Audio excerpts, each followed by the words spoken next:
जय माता दी मित्रों, सभी सनातन प्रेमियों को चैत्र नवरात्रि और नव संवत्सर की हार्दिक शुभकामनाएं। आज की वीडियो में चैत्र नवरात्रि और नव संवत्सर का नाम, इसका फल क्या रहने वाला है, संपूर्ण सटीक जानकारी आपको प्राप्त होने वाली है। वीडियो में अंत तक जरूर बने रहिए। प्रिय भक्तजनों, 30 मार्च 2025 दिन रविवार रहेगा। हिंदू नूतन वर्ष और नवरात्रि का प्रारंभ होने वाला है।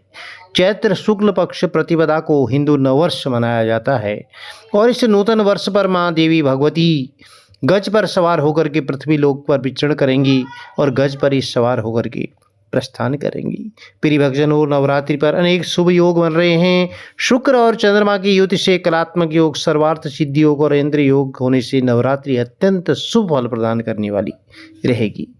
ब्रह्म पुराण के अनुसार ब्रह्मा जी के द्वारा इसी दिन से सृष्टि का निर्माण प्रारंभ किया गया था और इसी को आधार मान करके काल गणना का सिद्धांत प्रारंभ हुआ।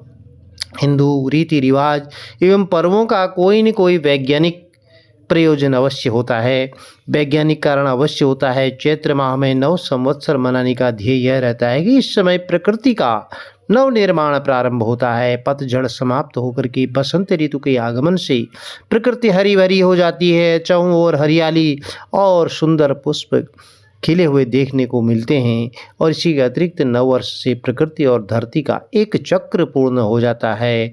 धरती सूर्य का एक चक्कर पूर्ण कर लेती है।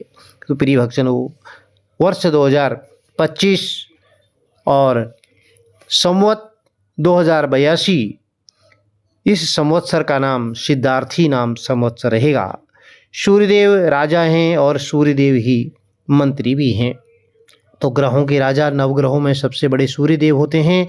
सूर्यदेव को राजा और मंत्री का पद इस बार प्राप्त हुआ है। तो सिद्धार्थी नाम संवत्सर होने से प्रजा ज्ञान और वैराग्य से युक्त होगी। संपूर्ण पृथ्वी पर प्रसन्नता रहेगी। अन्न जल पर्याप्त मात्रा में रहेगा और पृथ्वी अन्नपूर्ण होगी। राजा सुखी रहेंगे, सरकार सुखी होगी तथा प्रजा की सेवा को तत्पर रहेंगी। अन्न का उत्पादन उत्तम, लेकिन रोग अधिक होने की संभावना है। जानते हैं कि वर्ष का फल किस तरह से रहने वाला है। प्रिय भक्तजनों, संवत 2082 में सूर्यदेव राजा हैं और मंत्री भी सूर्यदेव हैं। तो यह रविवार से संवत्सर आरंभ हो रहा है। तो संवत का राजा सूर्य जब हो तो उस वर्ष देश के कुछ क्षेत्रों में समयानुसार एवं उपयोगी वर्षा की कहीं पर कमी भी हो सकती है। गाय भैंस आदि चौपाए दूध कम देंगे। सामान्य लोगों में दुख, विग्रह, कलह, कलेश एवं कष्ट आदि हो सकते हैं। धान्य, गन्ना आदि फसलों और वृक्षों पर फल फूल आदि मौसमी फलों का उत्पादन में थोड़ा बहुत कमी हो सकती है। राजनेताओं में, प्रशासकों में परस्पर एक दूसरे पर विचार विरोध रह सकता है। चोरी, डकैती, लूटमार, अग्निकांड की वारदातें भी हो सकती हैं। और मंत्री का पद वर्ष 2025 यानी कि संवत 2082 में सूर्यदेव को ही मिला है। तो जिस वर्ष सूर्यदेव को ही मंत्री पद की प्राप्ति होती है, उस वर्ष राजाओं को भय अर्थात प्रशासकों एवं राजनीतिक पार्टियों में परस्पर विरोध एवं टकराव होने की संभावना रहती है। मतभेद कह सकते हैं आप।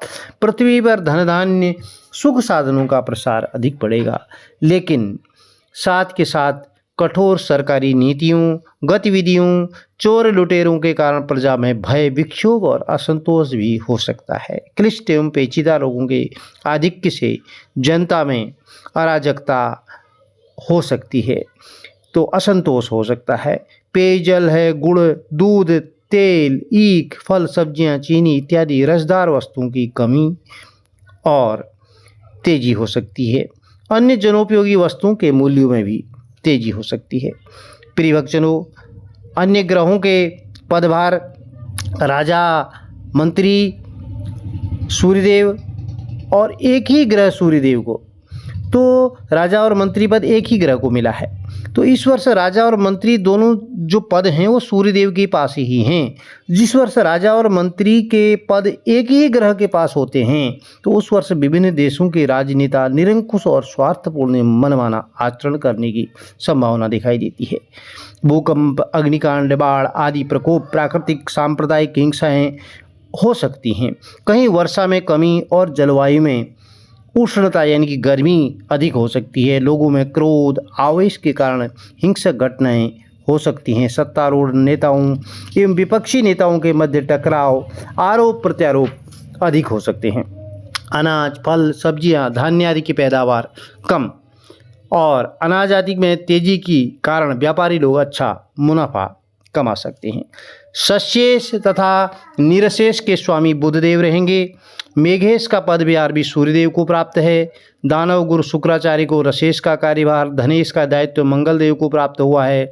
धनेश का पदभार चंद्रदेव को प्राप्त होगा। फलेश और दुर्गेश का पदभार न्यायाधिपति शनि महाराज को प्राप्त होगा। प्रिय भक्तों, यह संवत 2082 का वर्ष फल था। यदि वीडियो में दी गई जानकारी लाभप्रद रही हो, चैनल को लाइक कीजिए, शेयर कीजिए, सब्सक्राइब कीजिए, साथ में बेल आइकन अवश्य प्रेस कर दीजिए, जिससे कि आने वाले वीडियोज़ की नोटिफिकेशन आपको ठीक समय पर मिलते रहे। भगवान भोलेनाथ का आशीर्वाद, माता रानी का आशीर्वाद कुटुंब में सदैव बना रहे। जय माता दी।